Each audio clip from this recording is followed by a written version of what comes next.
I'm Sarah, a tutor at Accountancy Learning, and in this video I'll take you through the Level 3 Business Awareness AAT Sample Paper 1 Task 2. So this task then is about analysing the external environment. You can see on screen here we are given a lot of information for the question. But before we go through that, I'm going to have a look at what question we're going to be asked, and that will help me identify the key points that might be useful in my answer.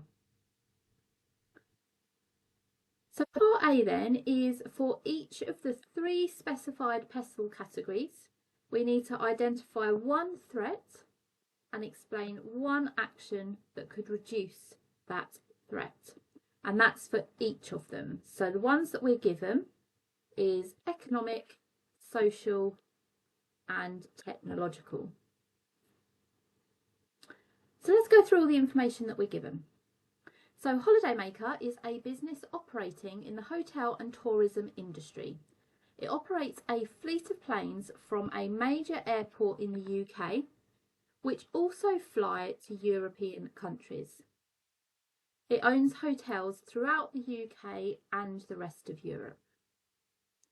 As well as full holiday packages, which include flights and accommodation, Holidaymaker also sells packages of day trips, entry to tourist attractions and advanced meal bookings at the customer's destination. The packages are organised and provided by a third party, but customers book and pay for the packages with Holidaymaker. Unlike its competitors, Holidaymaker has not upgraded its website and booking system for a number of years. All bookings must be made over the telephone by their customers or by email. There is currently no facility on their website for customers to book their holiday or packages. So quite a lot of information in there. So let's look at the first category that we need to deal with.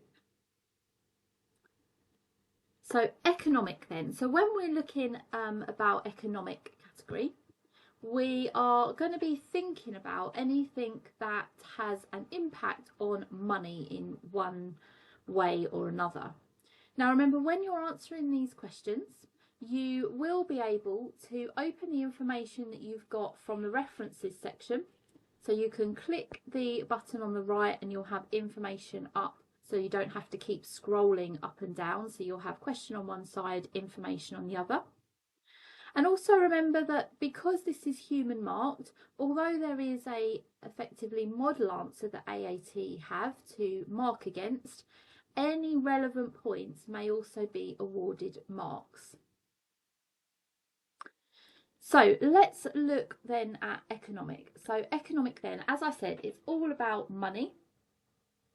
So we are going to be looking at things such as exchange rates. So there are abroad destinations that Holidaymaker does packages to and has attraction tickets and packages for. So exchange rates will change potentially the demand in location,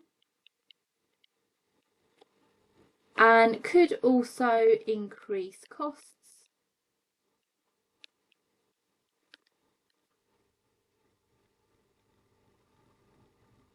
So that then has to be taken into account by Holidaymaker as to where they're going to offer holidays to. We could also have issues such as interest rates or tax rates, which again could lower the demand for holiday locations.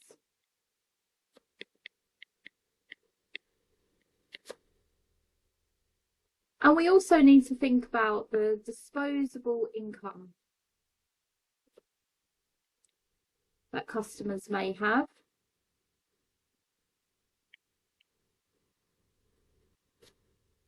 Which again is going to lower the demand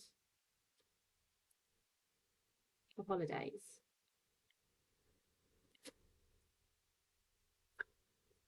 So a lot of that you may be thinking isn't really as such included in the information that we are given here, but it does talk about being abroad. So we have to immediately start thinking exchange rates when it comes to the economic category.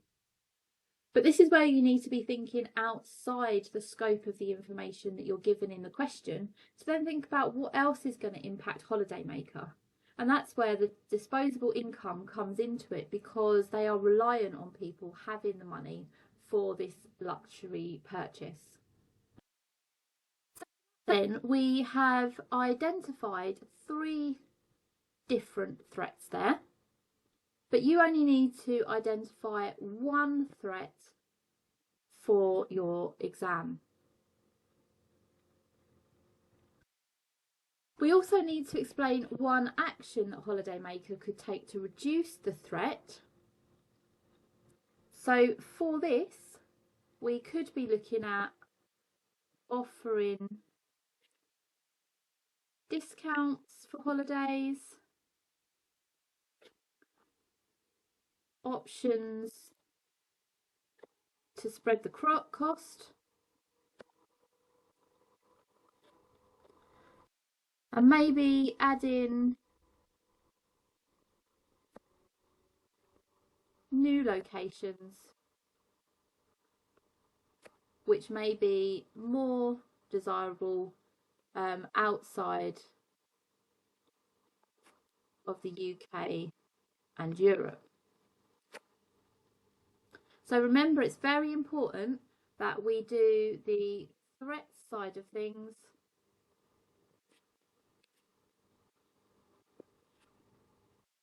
and the action for each one.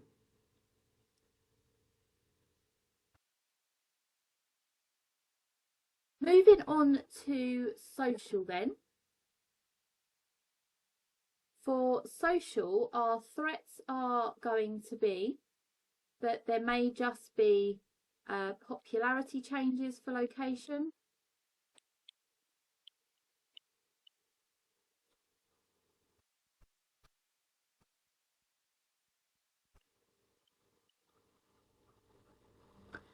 But then we may also need to be looking at whether there might be an increase in different types of holidays. So again, now thinking around the industry, holidaymaker is offering packages, flights and hotels, but what about cruises?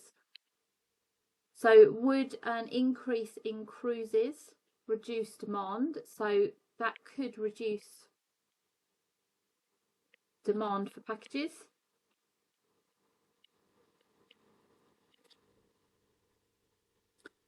We may also see that socially, the trend actually goes towards self-booking.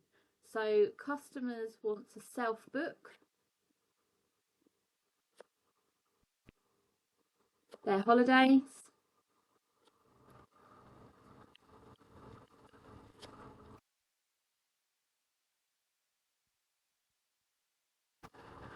So by not having updated facilities for their website for customers to do that, it means that could lower the demand.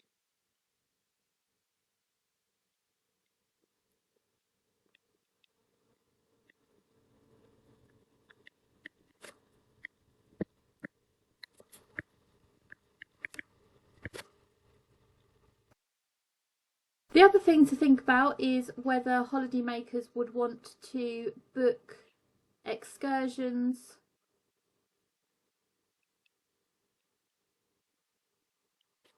and meals at their destination.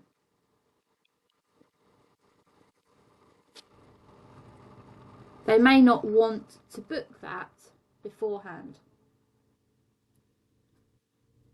So what can we now do? What sort of actions can we put in place to try to reduce these threats for holidaymakers? So again, we can increase the number of locations offered. We need to update our systems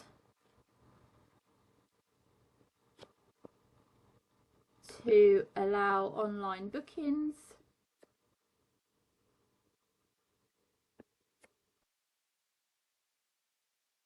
Offer flexibility,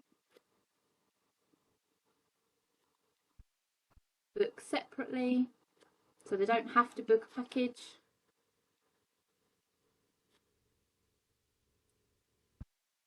And look into cruise offerings.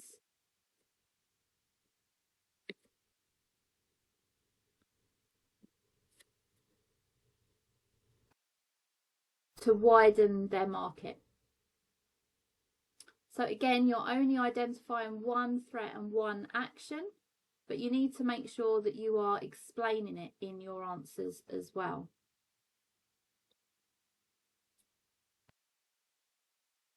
So technological then, so we can immediately go to looking at this last little bit of information that we are given here. So their competition has online booking. So their competitors have online booking.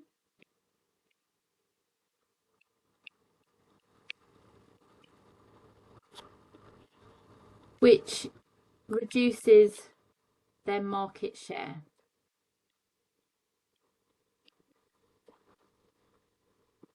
So because their competitors offer the online booking, more people are likely to book through them because they have the flexibility of being able to do it themselves. Because Holidaymaker don't make use of the technology that's available, it means that staff costs are higher because they need more staff to take the bookings.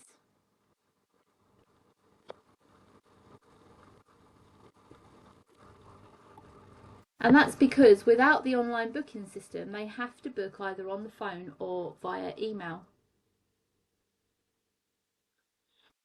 Be able to think a little bit more wider of the question here, and also include that some suppliers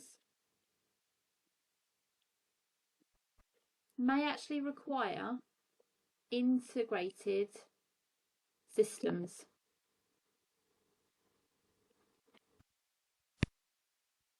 This would lower the supplier pool that Holidaymaker has access to if they don't have up-to-date systems. So what can we do then? Let's move to our actions. So the key point here is to invest into the booking system.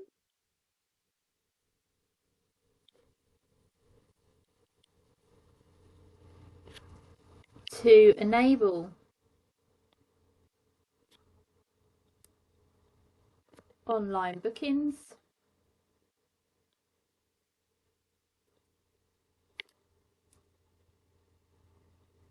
Improve their website. To help staff manage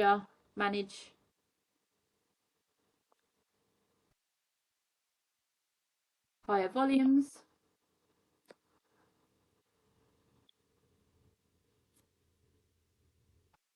And make improvements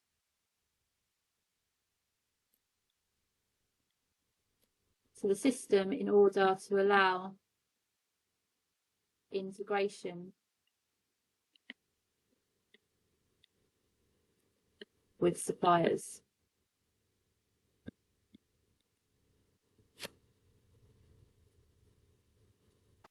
This will then increase bookings and have a wider choice of suppliers.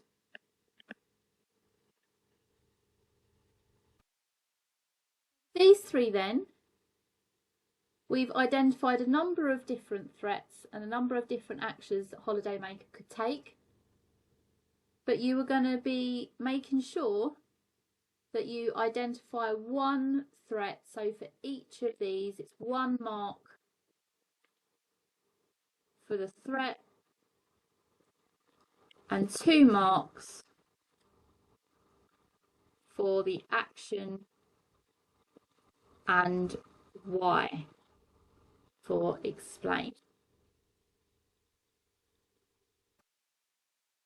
That's those 3 completed.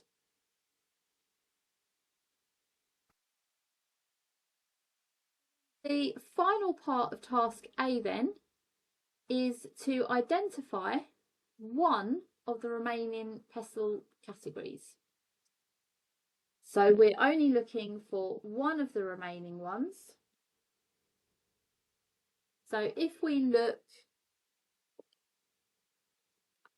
at our PESTLE, we've got political, environmental,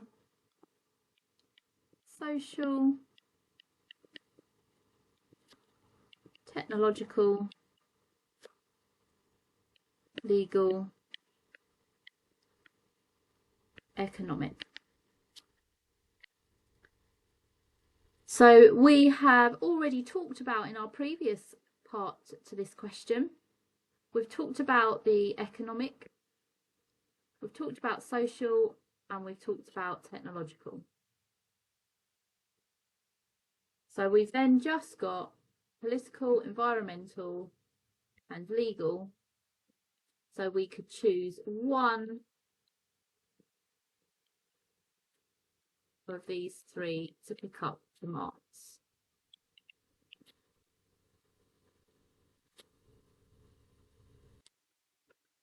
For part B, we are asked to match each one of the technologies to one significant advantage it brings to accounting systems used in business. So we've got 4 technologies: automation, machine learning, blockchain, and electronic document filing. And then we've got our options at the bottom here,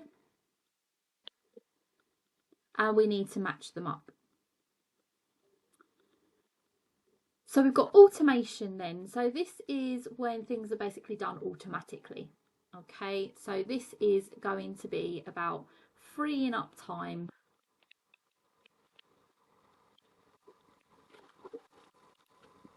for more valuable work.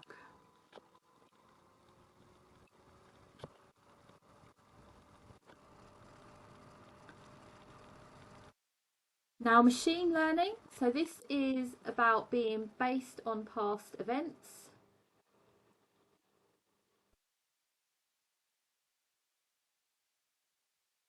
To indicate probability of what happens next.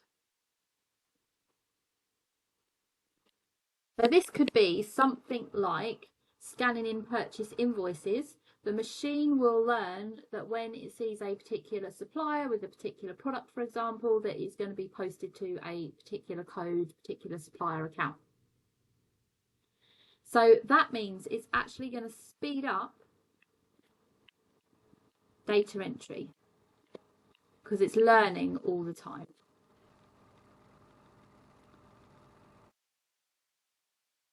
So blockchain then, another term that we need to be familiar with, is the decentralized system, and transactions are distributed across a network.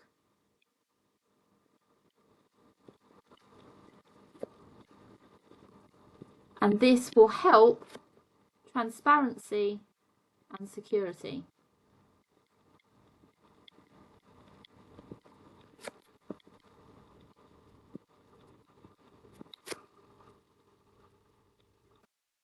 So for blockchain then, The advantage is the transparency of transactions, because they're not just in one place, they are all distributed across a bigger network.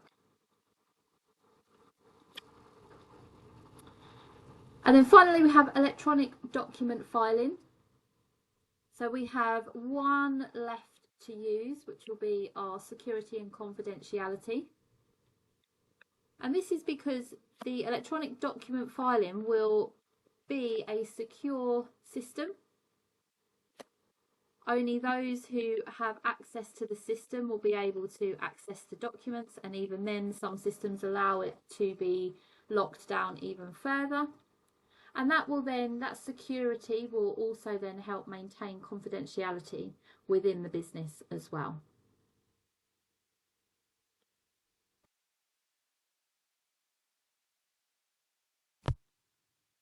In part C, we need to identify whether each of the following statements about the financial statements of limited companies is true or false. So we're looking at limited companies. It's always worth making sure you know what type of company you are answering the question about. So the first statement then is the preparation of financial statements is the responsibility of the shareholders. And actually the responsibility lies with the directors. So this one would be false, because it's the directors that are responsible for preparing the financial statement. The second one, financial statements must be approved by shareholders. So this is true. So they don't prepare them, but they must approve them once they have been prepared. The second part of part C, complete each of the following definitions about unlimited liability partnerships. So goodwill in a partnership can be defined as, and we're given 4 here to choose from. So goodwill is essentially the difference between what the net assets are and what the business total value is.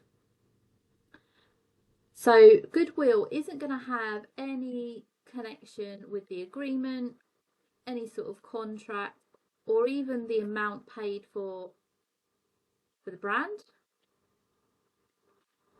So it's going to be this one here. So it's the amount by which the business's total value exceeds the value of its separately identifiable net assets. So how much has that business been bought for versus what its identifiable net assets are worth. The difference there will then be the goodwill.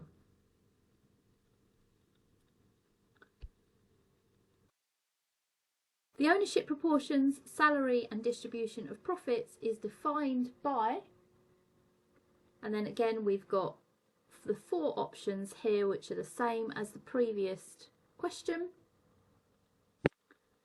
So our partnership agreement is what needs to be set out in order to define what the ownership proportions, salary and distributions will be.